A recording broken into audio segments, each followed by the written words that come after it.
Subscribe करें बिंद Bharat news channel को और बेल आइकन को दबाना ना भूलें, जिससे न्यूज की हर अपडेट आप तक पहुंचती रहे। नमस्कार, बिंद भारत में आप सभी का स्वागत है। चलिए जानते हैं 25 जून की काली तारीख के बारे में। भारतीय लोकतंत्र के इतिहास में 25 जून 1975 एक काली तारीख है। तत्कालीन प्रधानमंत्री इंदिरा गांधी के कहने पर राष्ट्रपति फखरुद्दीन अली अहमद अली आपातकाल का ऐलान कर दिए थे। आपातकाल की इस बरसी पर बीजेपी का निशाना कांग्रेस पर हमेशा रहता है, क्योंकि लोकतंत्र का सबसे काला अध्याय इसी तारीख को कहा जाता है। बीजेपी की ओर से आज एक वीडियो ही शेयर किया जा रहा है। इसका शीर्षक है 25 जून 1975 आपातकाल लोकतंत्र का काला अध्याय। इसके साथ ही बीजेपी ने एक और ट्वीट किया और लिखा, कांग्रेस की काली करतूत और भारतीय लोकतंत्र के सबसे दुखद अध्याय। 25 जून 1975 आपातकाल के विरोध में उठे हर स्वर का हृदय से वंदन करता हूँ। दूसरी ओर जेपी नड्डा ने ट्वीट करते हुए कहा, भारत उन सभी महानुभावों को नमन करता है जिन्होंने भीषण यातनाएं सहने के बाद भी आपातकाल का जमकर विरोध किया। ये हमारे भारत के इतिहास में यह सबसे विवादास्पद काल था। आपातकाल में चुनाव स्थगित हो गए थे। इसे आज़ाद भारत का सबसे विवादास्पद दौर भी माना जाता है। वहीं अगली सुबह यानी 26 जून को समूचे देश ने रेडियो पर इंदिरा गांधी की आवाज़ में आपातकाल की घोषणा के बारे में सुना। आपातकाल के पीछे कई वजहें बताई जाती हैं, जिसमें सबसे अहम है 12 जून 1975 को इलाहाबाद हाई कोर्ट की ओर से इंदिरा गांधी के खिलाफ दिया गया फैसला। हाई कोर्ट का फैसला बना आपातकाल की वजह। चलिए जानते हैं इसकी मुख्य वजह क्या थी।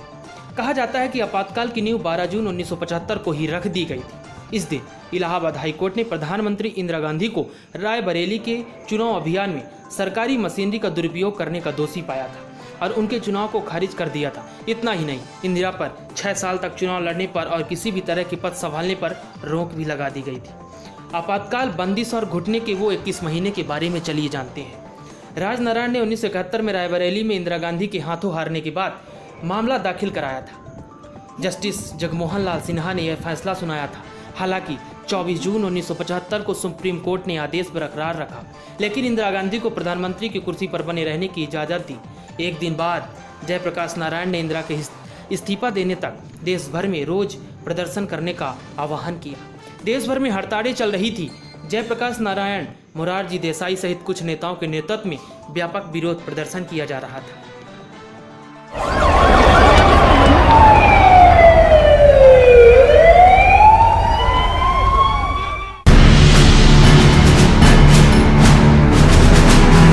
भाइयों और बहनों, राष्ट्रपति जी ने आपातकाल की घोषणा की है।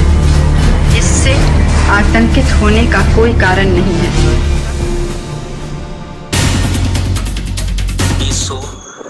1975 एक सफदरजंग रोड, प्रधानमंत्री इंदिरा गांधी का घर यही था, सरकारी निवास। I, one judge in a high court, pronouncing a judgment, and the opposition of that time saying that that is the end of the matter and we won't wait and Mrs. Gandhi must go, was what we were agitating against. इधर राजनारायण और उनके समर्थकों ने भरी दोपहरी में दिवाली मनाना शुरू कर दिया। And reaffirm their faith in the democratic institutions of India. I accept the judgment with humility. Court के फैसले की कॉपी न्यूज एजेंसी पीटीआई को मिल गई। इंदिरा के प्राइवेट सेक्रेटरी शेषन ने संजय गांधी को इसकी सूचना दी, जो उस वक्त गुड़गांव के अपने मारुति प्लांट में थे। वो तुरंत प्रधानमंत्री निवास पर पहुंचे। इंदिरा ने मदद के लिए अपने बेटे की तरफ देखा। तो 8 बज चुके थे। मौजूदा लोगों से अब मैं क्या करूं? जानकारी चाहिए कि फैसला कब आएगा। पेन हडसन, सिद्धार्थ संकरवी, क्या मुझे इस्तीफा दे देना चाहिए? इस्तीफा? हर कोई आखिर आप अभी भी प्रधानमंत्री हैं। और भी कई रास्ते होंगे इस समस्या से निपटने के लिए। आने वाला है। क्या इस्तीफा इस समस्या का समाधान नहीं है। राजनीति को बदल देगा। हमें इस मुश्किल को जड़ से कुचलना है, पक्ष में जाएगा। इसलिए आपको पद पर बने रहना 12 जून की उस सुबह लेकिन 8:30 बजे अगर सुप्रीम कोर्ट का फैसला असिस्टेंट से पूछा, मेरे हक में नहीं हुआ तो? आप चिंता न कीजिए, चुनाव को लेकर फैसला अब हमें कुछ करना ही होगा। जिससे ये मामला सुप्रीम कोर्ट तक पहुंचे ही नहीं। संजय गांधी ने कहा, आप बेफिक्र रहिए, फैसला आपके हित में ही आएगा। इसके पीछे न सिर्फ दिल्ली पुलिस, हरियाणा पुलिस, बल्कि सीआरपीएफ और आईबी के सिक्योरिटी फोर्सेस भी यहाँ पर लगातार जमा हो गए और इन सब के बीच एक किले की तरह एक सफदरजंग रोड की चाक चौबंद व्यवस्था कर दी गई। उस वक्त आलम यह था कि यहाँ पर सिर्फ कांग्रेस।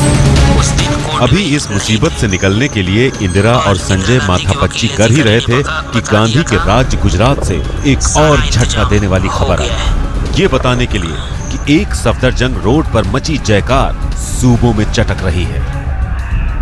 बहुत वर्ष पहले जवाहरलाल नेहरू ने कहा, आजादी खतरे में है, पूरी ताकत से उसको बचाओ।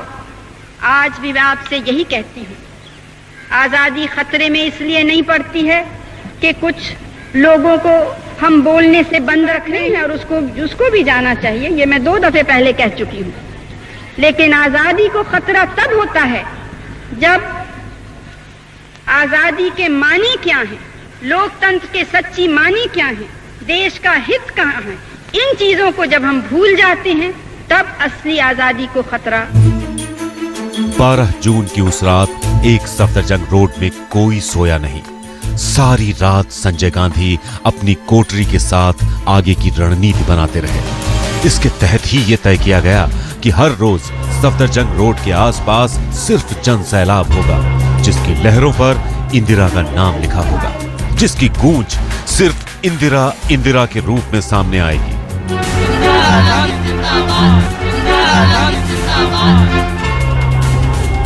संजय को पता था कि भीड़ उनकी मां की कमजोरी है। इलाहाबाद हाई कोर्ट जजमेंट आई कि भाई इसको डिस्क्वालीफाई किया जाए। There was a time when Mrs Gandhi was seriously thinking कि मुझे स्टेप डाउन कर देना चाहिए। अब जो संजय गांधी था उसको पता चला कि मेरी माँ ये करने वाली है, तो उसको पता था माँ की वीकनेस है क्राउड। 13 जून को दिल्ली में चलने वाली डीटीसी की 983 बसें सिर्फ कांग्रेस समर्थकों और कार्यकर्ताओं को ढोने में लगा दी गईं। हर रोज इंदिरा के घर के पास स्थित गोल मेथी चौक पर बसों में भरकर किराए के समर्थक हरियाणा, राजस्थान, पश्चिमी उत्तर प्रदेश से लाए जाते। वहां कमोबेश हर रोज संजय का भाषण होता।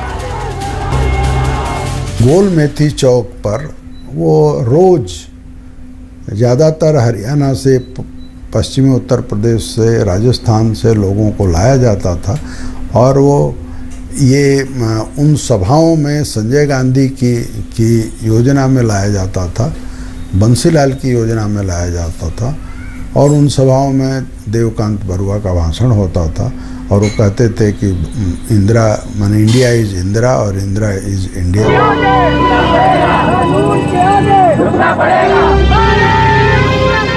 जोश में आया विपक्ष इंदिरा गांधी का इस्तीफा चाहता था और संजय गांधी ने यह तय कर लिया था कि इस्तीफा किसी हाल में नहीं होगा। 15 जून को संजय गांधी ने अपनी चौकड़ी के 2 सदस्यों बंसीलाल और आर के धवन से मिलकर यह तय किया कि इंदिरा का ताज बचाने के लिए जरूरी हुआ तो इमरजेंसी भी लगाई जा सकती है। I tell you, before the judgment, I mean, say the situation in the country was only to paralyze the government. I mean, say the MLAs were being forced to resign, assemblies, the elected members, the assemblies, they wanted to be dissolved. Then there was a, I mean, say, you know, this, I mean, say, a climate of hatred had been created against the government, and the cabinet minister was killed, Mr. L.N. Mishra. There was a dastardly attack on the Chief Justice of India, and the senior leaders of the Congress party, led by Mr. Siddharth Shankar Ray, Mr. Gokhale, Mr. Rajni Patel and Mr. D.K. Parwa had been pressing hard that some drastic action has to be taken. बाहर भले भनक नहीं थी, लेकिन अंदर तो साफ हो गया कि इंदिरा गांधी किसी तरह सत्ता में बनी रहेंगी। अब संजय की कोटरी के सामने सवाल था कि वो अपनी रणनीति पर चलने के लिए इंदिरा को कैसे तैयार करें। एक बार तो इंदिरा के जहन में ये बात भी आई कि जब तक वो कानूनी पचड़े से निकल नहीं जाती तब तक के लिए पद छोड़ दें। तब सवाल था कि प्रधानमंत्री कौन बनेगा। 4 नाम नई दिल्ली के सियासी गलियारों में तैरने लगे। जगजीवन राम, वाई.बी. चाहवाण, स्वर्ण सिंह और कमलापति त्रिपाठी। इन चारों में कम से कम जगजीवन राम ने अपनी महत्वाकांक्षा को कभी छुपाया नहीं, लेकिन सवाल था कि क्या वो अपनी कलम से इंदिरा का फैसला लिखेंगे? जब एक बार तय हो गया कि सत्ता इंदिरा की उंगलियों पर ही नाचेगी, तो अब उनके किचन कैबिनेट के लोग ये तय करने लगे कि इसको संसदीय जामा कैसे पहनाया जाए।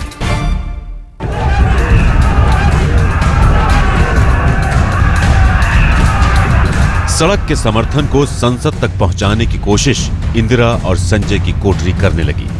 इसके तहत 18 जून को इंदिरा गांधी ने कांग्रेस संसदीय दल की बैठक बुलाई।